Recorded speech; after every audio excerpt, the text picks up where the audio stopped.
خدمتتون توضیح داده بودم که یه سری توابع داریم توی اکسل تحت عنوان توابع اطلاعاتی با ایز شروع میشن، مثل این توابعی که اینجا میبینید: ایز بلنک، ایز نامبر، ایز تکست، ایز نان تکست، ایز لاجیکال و ایز فرمولا. محدود به اینا نیستن، جلوتر داریم مثلا ایز ارور، ایز ان ای، حالتهای دیگه‌ای داریم که حالا جلوتر ازشون صحبت میکنیم.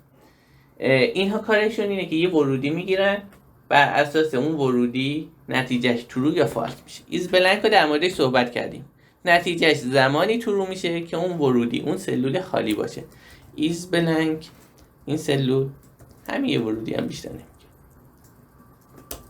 ببینید کجا ترو شد؟ اینجایی ترو شد، پس فقط سلول خالی باشه ترو میشه. ایز نامبر که ترو میشه زمانی که ورودیش از جنس عدد باشه. اعمالش کنم کجا ترو شد؟ اولی و آخری. آخری که عدده، اولی تایم، ساعته. جلوتر توضیح میدم که ساعت از دید اکسل یک عدد اعشاریه، تاریخ از دید اکسل یک عدد صحیحه. به خاطر همین ایز نامبر ترو شد اینجا. ایز تکست چه موقع ترو میشه؟ زمانی که ورودی ما از جنس متن باشه. میبینیم که تنها حالت اینجا ترو شده، حتی اینجا هم که نوشته شده ترو، حاصلش ترو نشده. چرا؟ چون این لاجیکاله. اگه من از ایز لاجیکال استفاده کنم حاصل این قسمت ترو میشه. میبینید حتی اینجا اگه به جای ترو هم نوشته بود فالس، حاصل این گزینه تروه، به خاطر اینکه لاجیکال میگه آیا تو اون سلول واژه ترو یا واژه فالس ثبت شده یا نه. ایز نان تکست برعکس ایز تکسته. ایز نان تکست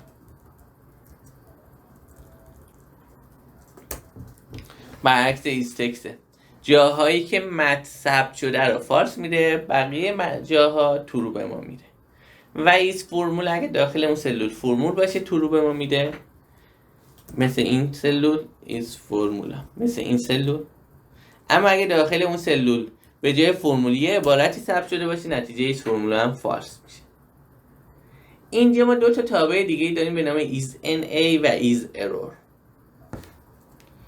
که حالا توی این شیت در موردش میخوایم صحبت کنیم. ایز ان ای، خب خطاهای مختلفی ما توی فرمول نویسی داریم که اینجا لیست شده، البته تعدادشون مربوط به این تعداد نیست. خطاهای دیگه هم داریم مخصوصا توی اکسل 2021، ولی الان میخوایم در مورد اینها صحبت کنیم. خطای نال چه موقع اتفاق میفته؟ خطای دیویژن چه موقع اتفاق میفته؟ و بقیه خطا.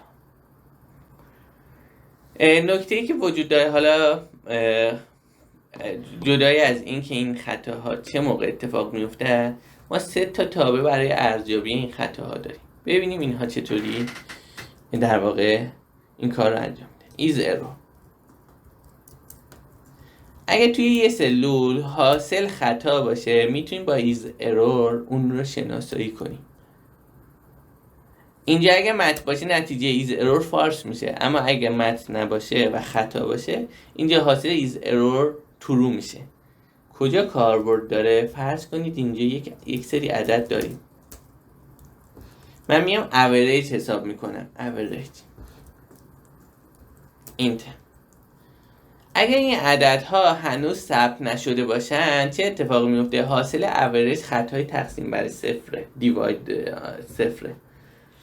خب این چیزیه که اگه من نشونه مدیرم بدم، یعنی فایل رو به این صورت نمایش بدم، مدیرم براش مقبول نمیفته، میگین نتیجه خوبی نیست، چرا فایلت خطا داره. حالا توضیح کردن این که عدد اینجا ثبت نشده یه مقدار سخته برای مدیر.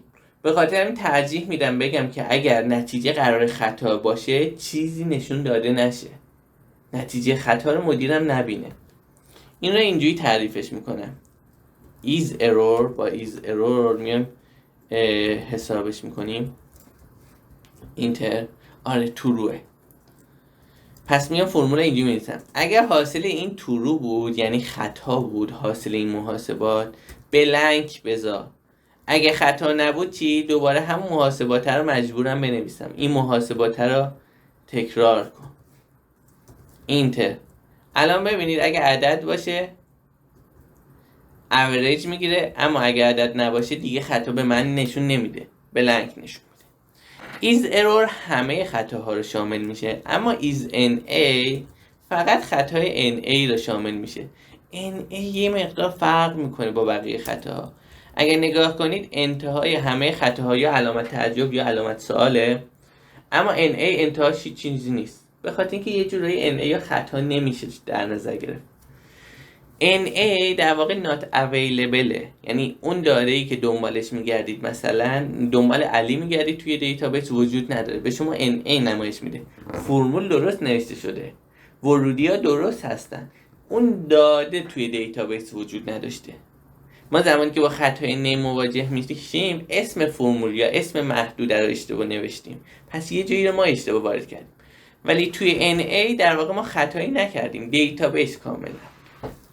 is ERR هم برعکس is NA. is ERR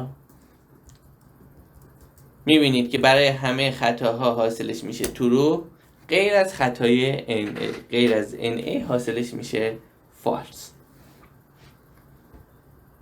توی این مثال در موردش حالا صحبت کردیم، میخوایم ببینیم که متوسط درآمد هر ساعت چقدر بوده و متوسط درآمد هر ساعت رو توی دو روش ببینیم. روش اول اینه که بیایم اینو تقسیم کنیم.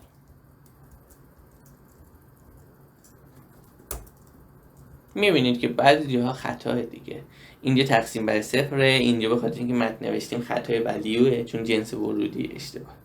یه حالت اینه که ما این گزارش رو بدیم، یه حالت اینه که بیایم به مدیرمون اینجوری بگیم if is error این سلول تقسیم بر این سلول، اگر حاصل این خطا بود خالی نمایش بده، در غیر این صورت این سلول رو تقسیم بر این سلول. اعمال میبینیم که به درستی داره محاسبات رو انجام میده و دیگه برای ما اون خطاها رو نمایش نمیده.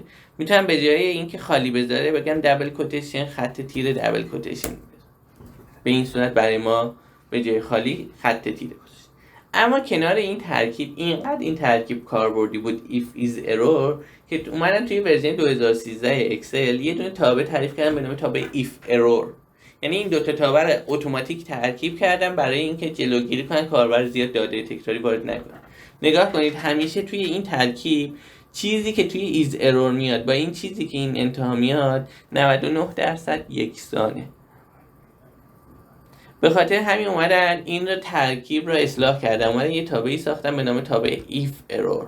به این صورت if error دو تا ورودی میگیره، دو تا ورودی اجباری هم میگیره.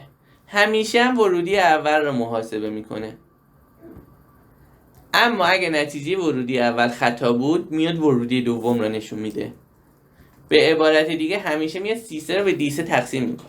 اگه مقداری که عدد بود اون رو نمایش میده، اما اگه خطا بود میاد ورودی دوم که خط تیره است رو به ما نمایش میده. اعمالش کنم، نتیجه با این ترکیب if is error یکسانه، اما این if error خیلی راحت تره. توی همه فایل های اکسل من از این if error استفاده میشه، به خاطر اینکه نمیخوام نتیجه خطا به مدیرم ارائه بدم. به بلنک نشون دادم بهتر از اینه که خطا نشون بدم. یا میام با این ورودی دوم به جای خطا یک پیام میدم که کاربر متوجهش بشه. مقدار وارد شده معتبر نمی باشد. این پیام رو اگه بدم به جای این که مثلا این خطای دیواید به صفر رو ببینه، برای کاربر مفهوم تره. پس میام از if error اون پیام ها رو یه مقدار ساده تر میکنم که کاربر بدون مشکل کار کجاست.